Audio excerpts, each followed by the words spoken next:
Good morning, Titans, and welcome back to Titan Talk.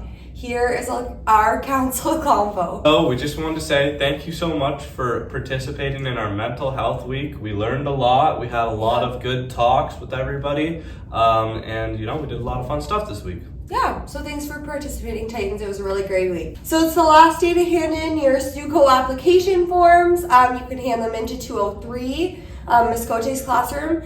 But yeah, it's the last day, so it's the first step of the election process. And then next week we will be having our interviews. So stay tuned for that. Yeah, very exciting stuff. We also have next week a surprise uniform check. So someday next week, me and the other grade reps will be coming around and checking for a proper uniform. Also, Titan Tuesday is on Tuesday, so wear your spirit wear tops with your uniform bottoms on Tuesday next week. And thank you for everybody that participated, but also was very inclusive to the people that came into our doors from the outside world for the Indigenous Conference. Yeah, Titans are really respectful, and we had a really nice space, so thank you to all the Titans for being welcoming and for being welcoming and respectful. We really appreciate it. Also, it's Mother's Day this weekend. So tell your mothers that you love them. Tell your mothers that you love them. We also love the people in our lives, the women in our lives that maybe act like mothers. Yeah, that aren't mothers. Yeah, just like people that care about you, Yeah. So, aunts, grandmas, cousins. Whoever it may be. Tell them thank you.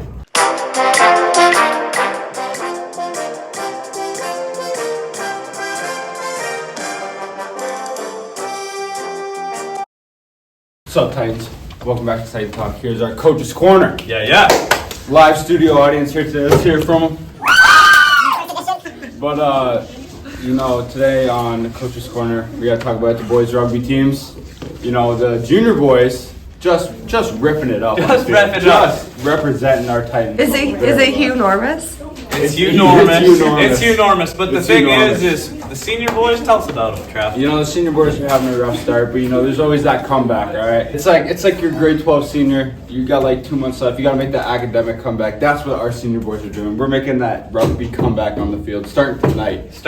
It is Wednesday that we're filming this, but this is coming out Friday. But then there's going to be a big dub tonight against Eastside. I think we've got Eastside, absolutely. I feel it coming. Okay, so girls soccer team, I've heard some amazing stuff. I've heard some amazing things. Junior girls right now, again, we're filming on Wednesday. We don't really know what's going on, but we do know one thing about we do know one thing about the junior girls soccer team. What's that? They represent. They represent. Talking about senior girls soccer teams, absolutely destroying the competition. 2 4-0 victories is what I'm hearing around the school. I have a question. I also heard they haven't had any goals scored on net. They're kind of shout out to the goalie, Amanda DiMatteo. This season. Kind of a clean sheet, kind of a clean record. Kind of undefeated. Amanda DiMatteo ripping it up out there as a goaltender, letting off the net.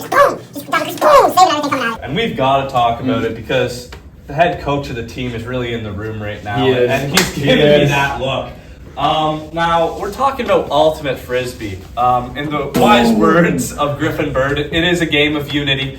And we're playing our first tournament on Thursday. Again, this is Friday. We don't know how it went, but we've got a couple heavies on the team. We're coming for St. Paul's for that number 1 spot again. I think that is the team to beat. That's what I have been hearing. Now, in the next segment, we're talking to Sarah Routhier. She is a parent at the school. It's one of the more serious segments that we've done. It is about suicide. It's about the book that she wrote, and just be prepared to watch. It is Mental Health Week, which is why we thought that it's suitable that we do this and we realize the signs. But we don't want to spoil it for you, so we'll get into the next segment. Good morning, Titans. Welcome back to Titan Talk. Today, on New Sighting, we have Sarah Routhier. How's your day going so far? Pretty good. I got to hang out with you guys. Oh, that's not bad. We got a couple questions for you. Andy's got the first question for you. Andy? Okay, well, Sarah, why don't you tell us more about yourself? Sure. So my name is Sarah, and I'm here during Mental Health Week to talk to you guys about how I lost my husband, Sylvain, to suicide in 2018. Sylvain was a police officer with the OPP, and we had 3 young kids when he passed away. So 2 of the kids come to St. T's here, and the other one will be here in a couple years. So after Sylvain passed away, I decided we wanted to share his story of his mental health struggle and his death, to try and help other families and try to prevent this from happening and this tragedy to other people. So by doing that, we did a couple things. I set up a nonprofit foundation called the Sarah Routhier Memorial Foundation. And then I also wrote a book about our story. It's called Don't Forget Your Roots. Why don't you tell us more about the book? So the book started with me speaking at conferences, sharing Sylvain's career, his struggle with mental illness, his death, and then what I thought other people could learn from his story. I wrote the book actually during COVID so that I could stop speaking at conferences, and that didn't happen. I still get asked to speak a lot of different places. And it was just a way to share his story and carry on his legacy and have people learn from what we've been through. Yeah, for sure. So why don't you go into more of like how you wrote the book and like how you did it? I know you told us a cool story yesterday. Yeah. So I started, the book was basically my speech, and then I broke it up into chapters and hired an editor to help me. I thought the editor was just going to write the book for me, and that didn't really happen. The editor helped me with self-publishing the book. And the hardest part about the book was actually the cover. I had a vision, and it was very, very difficult to get the vision actually put on a cover of a book. And I self-published it, so it means a lot of the royalties come right back to us and come back to the foundation. And the book, there's copies of it in your library for any students that want to read it. And it's also available on Amazon to purchase for about $20 if you want your own copy.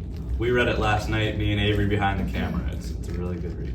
If students are struggling, what would you suggest for them to get help? I think sometimes it's hard for students to realize if they're struggling or not.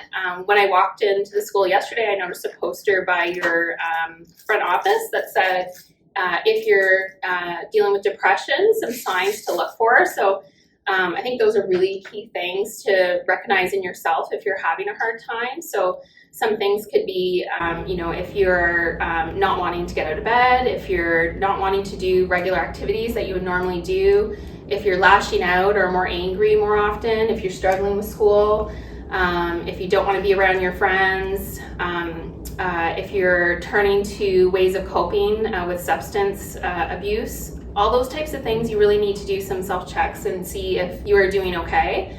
It's also really hard for someone who's struggling to actually reach out themselves. So yeah, keep an eye on your classmates and your friends because you might need to help them reach out for help and be like, hey, you're not yourself today, like, is everything okay? Maybe we need to see what resources are available at the school or out in the community. So I think Emma from your school is going to be here to talk about what resources are available for students to take care of their mental health. All right, we've got Emma, our public health nurse, here now. Emma, tell us about the resources around the school.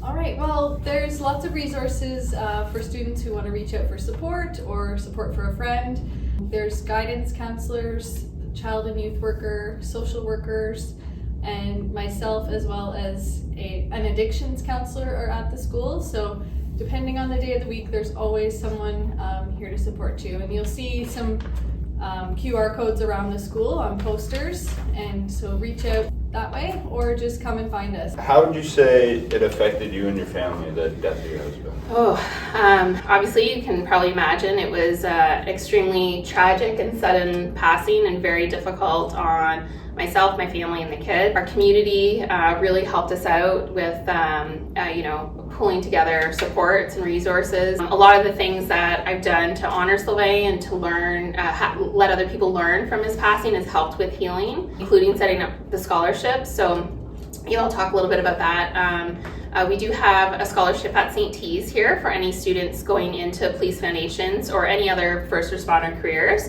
And it's a $500 scholarship. And the way that we can offer that every year is the foundation has been doing fundraising events. So we do hockey tournaments, golf tournaments, donations from different community groups. To date, we've raised over $75,000 to be able to give back in student scholarships. Along with the St. T's ones, we have 3 other local high school scholarships. There's one at Loyalist College and one at Queen's University. And that's just a way for us to keep encouraging students to become first responders. The other thing I'll mention is, because you were asking me about the kids, they are doing really good. And, a big part of that is the friendships they have, the school they go to, And just to keep in mind that you don't really know what other kids have been through in their life or what they're going through. Maybe they are struggling with mental health, maybe they have lost someone, and to be kind and sensitive to other people and give grace. So just remember, kindness goes a long way. Yeah, for sure, the golden rule. If you want to read the book, go to the library. We got 5 copies in there. Or I started reading it. Or you buy it on Amazon. $20. That's it. We are very pleased to have you on, Sarah. It was very nice to talk to you and hear your story and make it even broader. Very well known. We hope you have a good day and hope to have you back on soon. Thank you.